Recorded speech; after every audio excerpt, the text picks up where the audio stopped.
Le hangar est désormais plein de l'agitation des Navy Breachers. Lyra fit son rapport au capitaine Octavius Wren, chef de l'expédition. Un capitaine respecté depuis longtemps par ses hommes.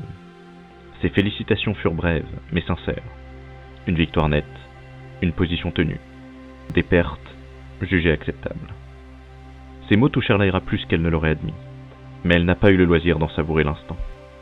D'autres groupes d'éclaireurs ont été attaqués depuis l'abordage, par différentes espèces xénos et autres mercenaires humains. Jusqu'à présent, les Navy ont atteint leurs objectifs. Des avant-postes fortifiés ont été établis dans toutes les directions depuis leur point d'amarrage. Après une courte nuit de sommeil, Lyra est renvoyée en avant. Destination, niveau -7, direction ouest. Se repérer dans un Space Hulk est un cauchemar de métal et de ténèbres. Mais cette fois, elle sait ce qu'elle cherche. Une balise impériale a été détectée. Avant son départ, Octavius Wren l'a prise à part. Son regard trahissait à la fois l'inquiétude et l'espoir. Cette balise prouve qu'une autre force impériale est passée par ici, ou qu'elle s'y trouve encore. Des alliés connaissant mieux les lieux seraient un avantage décisif, ou peut-être même que la mission pourrait se transformer en opération de sauvetage si des hommes de l'Imperium se sont retrouvés piégés dans cet enfer. Quoi qu'il en soit, l'ordre est clair. Retrouver la balise, et son propriétaire si possible. À la tête de son escouade, Lyra s'enfonce à nouveau dans les couloirs obscurs. Les Breachers progressent lentement. Chaque porte est une menace. Chaque angle est couvert. Chaque avancée est notée. Il leur faudra 2 jours pour atteindre le niveau -7. Aucune attaque en chemin. Mais les murs, eux, racontent une autre histoire. Impact d'armes lourdes, brûlures de laser, traces nettes de tirs plasma. Les combats ouverts des brèches, créant des couloirs impossibles, offrant de nouvelles routes et de nouveaux dangers. Enfin, ils atteignent la zone d'émission du signal. Tout semble calme, trop calme. Croxide et Gaius fouillent quelques caisses abandonnées. Rien. Arrivé devant un large couloir, Lyra prend sa décision. L'escouade est divisée en 3 groupes. Couvrir plus de terrain, trouver la balise au plus vite. Plus tôt elle l'aurait en main, plus tôt elle pourrait la remettre au capitaine. Et quitter cet endroit maudit.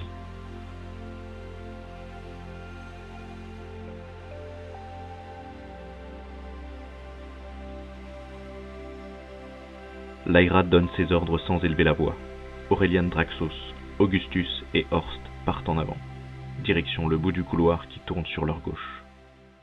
Le spectrocrâne ouvre la marche, glissant silencieusement dans l'obscurité, visible uniquement à sa lentille rouge flottante. Croxide et Fiora reçoivent un autre axe. Leur objectif, l'écoutille juste devant eux. Gaius les rejoindra dans ce couloir par la porte située sur leur droite. Quant à Lyra et au reste de l'escouade, ils se préparent à entrer dans la salle principale de la zone.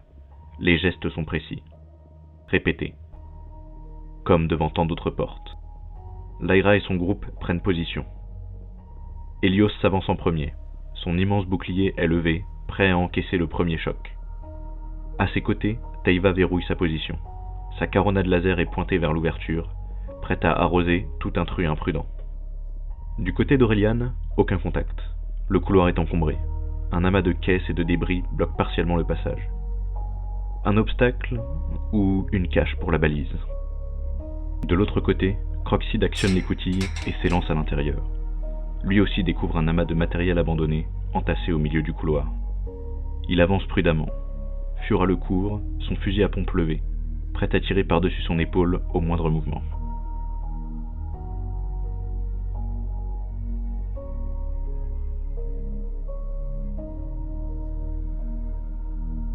Teiva actionne l'écoutille de la grande salle. Helios s'engage en premier, son bouclier levé. Le groupe de Lyra pénètre prudemment dans l'espace ouvert. Aucune menace immédiate. Des débris pendent encore du plafond. Des plaques de métal tordues grincent faiblement. Au centre de la salle, un amas de caisses éventrées témoigne d'un ancien combat. Plus loin, Augustus et son groupe atteignent à leur tour les caisses. Ils fouillent. Rien. La balise n'est pas ici. Horst reste en alerte pendant qu'Aurelian Draxos ouvre l'écoutille suivante. À travers l'ouverture, ils aperçoivent le groupe de Lyra. Elle leur fait signe de la rejoindre. Puis tout bascule. Des cris éclatent dans les casques Vox. Pas des ordres. Des cris de panique. L'horreur a frappé de l'autre côté. Une immense créature insectoïde surgit des ombres avec une violence impossible. Un instant, le couloir est vide. L'instant suivant, la créature est déjà bien trop près de Croxyd. Plus de 3 mètres de haut, des griffes démesurées, des serres capables de broyer un homme. Ses pattes arrière se détendent dans un claquement sec, et son corps traverse l'espace en un seul bond monstrueux. La bête bondit par-dessus les caisses et se jette sur Croxyd. Il a juste le temps d'activer son point tronçonneur. Le coup frappe la créature, mais les serres transpercent son plastron. Croxyd s'effondre, foudroyé. Avant même que Fiora ne puisse réagir, la créature bondit en arrière et disparaît dans les ombres. Les cris résonnent dans les casques, les appels s'entremêlent. Lyra tranche, une décision rapide, nécessaire. Il faut regrouper les squads. Elle ordonne à Gaius d'ouvrir les coutilles pour offrir une voie de fuite à Fiora et lui permettre de les rejoindre.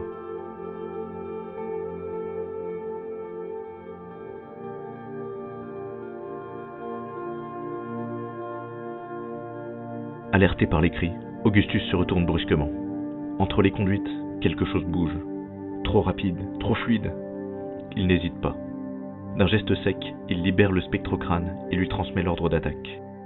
La petite machine file dans les airs, puis percute les conduites dans une explosion. Un hurlement strident déchire les communications. Le bondisseur est touché. Sa carapace est noircie, fendue par l'explosion. Des éclats chitineux pendent de son corps, blessé, mais toujours mortel. La créature bondit en avant dans un dernier élan de rage. Horst l'attend. Il encaisse le choc, esquive l'essentiel de l'attaque, puis riposte avec une précision brutale. Sa hachette tranche net l'une des excroissances faciales du tyrannide. Un jet de fluide sombre éclabousse le sol. C'est l'ouverture qu'attendait Aurelian. Il grimpe sur les caisses, prend de la hauteur, puis se jette dans le vide. Sa hache à deux mains s'abat de tout son poids et s'enfonce dans le crâne de la créature. Le bondisseur s'effondre lourdement. Dans un dernier spasme, une serre se plante profondément dans l'épaule d'Aurelian, lui arrachant un cri de douleur. Mais c'est fini. Ce monstre-là ne se relèvera pas. À l'opposé du hangar, la situation est bien plus sombre. Le bondisseur est déjà lancé à la poursuite de Fiora. Elle court, trop lentement. La créature la rattrape en un bond monstrueux et la transperce de ses serres. Son corps est projeté au sol sans ménagement. Gaius tente d'intervenir, frappant de sa hachette avec rage et désespoir. Mais la bête est trop puissante. Les serres frappent encore. Gaius s'effondre au pied de Fiora, son sang se mêlant au sien sur le sol froid du vaisseau. À l'intérieur de la salle principale, Garan aperçoit une autre de ces horreurs surgir des ombres. Il réagit instantanément. Une grenade craque roule au sol. Le tyrannide bondit en avant. L'explosion résonne, mais l'effet est dérisoire. La riposte est immédiate. Garan est découpé en quelques secondes, balayé par une violence inhumaine. La créature disparaît aussitôt, se fondant de nouveau dans les ombres du Space Hulk. Mais cette fois, le chasseur a été vu. L'unité de chat s'active. Ses capteurs balaient l'obscurité, ignorant la peur, ignorant le chaos. Une signature apparaît. Le bondisseur est repéré, dissimulé derrière une conduite effondrée. Les lasers du drone marquent la bête. Tous les Navy à l'intérieur se joignent dans une attaque coordonnée. Un déluge de tirs s'abat sur la position. Même Horst, blessé, rejoint la canonnade. La créature hurle, secouée par les impacts. Quand le silence retombe, le bondisseur est toujours là, mais à peine vivant.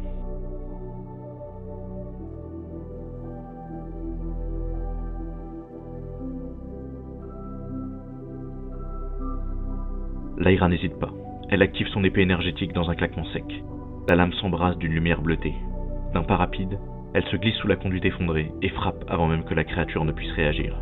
Le bondisseur tente de se redresser. Trop lent. La lame traverse sa carapace, perce la chair alien et ressort dans un jaillissement de fluide sombre. Le tyrannide s'effondre, inerte. Pour la première fois depuis de longues minutes, le silence retombe. Un silence lourd, poisseux, chargé des morts qu'ils laissent derrière eux.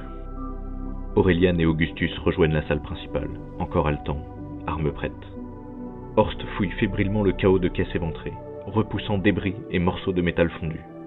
Rien, pas de balise. Le temps presse. Helios fonce vers une autre écoutille et l'ouvre d'une main experte. Teiva, sans attendre, court jusqu'au dernier tas de caisses, renversées contre la paroi. Il fouille, puis s'immobilise. Ici, dans sa main, une balise impériale, gravée des 2 aigles de l'Imperium, marquée par les combats, mais intacte. Ils l'ont trouvée. Mais au même instant, les lumières vacillent, puis s'éteignent.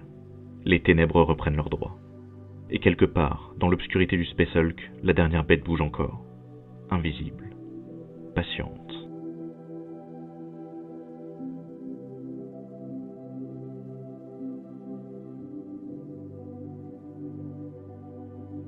Teiva revient dans la salle, la balise serrée contre lui.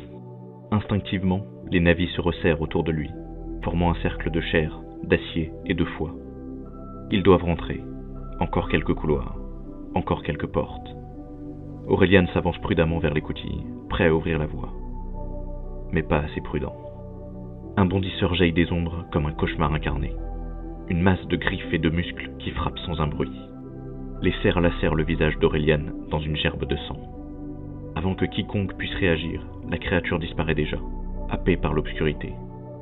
Le cri d'Aurelian déchire les vox, puis s'éteint. Un autre son le remplace. Un son qui résonne dans les couloirs. Un cri strident, plus lointain, plus puissant. Celui d'une autre horreur en approche. Lyra n'hésite pas. Il faut fuir au plus vite avec leur précieux butin. Elle ordonne le déploiement de l'unité de chatte en avant-garde. Le petit automate glisse dans l'ombre. Scanner actif.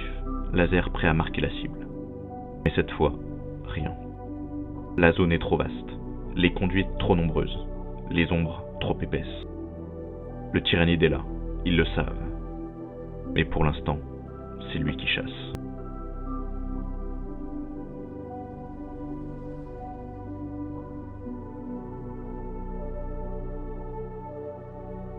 Lyra prend sa décision, la voix toujours calme. Repli. Au point de ralliement. Emporter la balise. Elle reste en arrière. Toujours. Helios et Teiva échangent un regard bref. Un signe de tête suffit.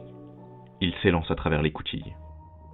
Teiva court aussi vite que son équipement le lui permet, ignorant la douleur, ignorant la peur. Helios, lui, ne fuit pas. Il repère le bondisseur dans l'obscurité et se place entre la bête et la trajectoire de fuite. Son bouclier massif s'ancre au sol. Le tyrannide surgit. Helios tire à bout portant. La détonation résonne dans le couloir confiné. Une serre est arrachée dans une gerbe de fluide sombre. Mais la bête continue. Elle frappe. Les serres lacèrent les jambes, l'épaule. Le bouclier se fissure. Helios recule d'un pas. Puis tient, rassemblant ses dernières forces.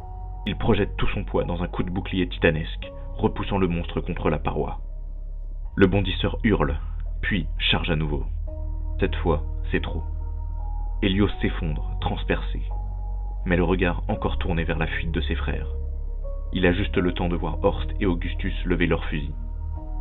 Les deux hommes d'armes tirent sans relâche, à bout portant, jusqu'à ce que le tyrannide s'écroule à son tour, inerte, criblé de plomb. À l'intérieur de la salle, Lyra attend, immobile, silencieuse. Elle l'entend avant de le voir, les griffes qui frappent le métal, la respiration sifflante de la bête. Puis le bondisseur surgit. Lyra attaque la première. Sa lame énergétique décrit un arc meurtrier. Surpris, le tyrannide manque ses deux serres. Mais une griffe traverse l'armure de Lyra, entaillant son torse. Elle chute, se relève, et plante sa lame dans le corps de la créature. Le bondisseur se fige, puis s'effondre. Le silence retombe enfin. Lyra rassemble les survivants. Ils ne s'attardent pas. Blessés, amoindris, mais balises en poche. Ils repartent dans les couloirs du Space Hulk, espérant atteindre la sécurité toute relative du dernier avant-poste des Navy.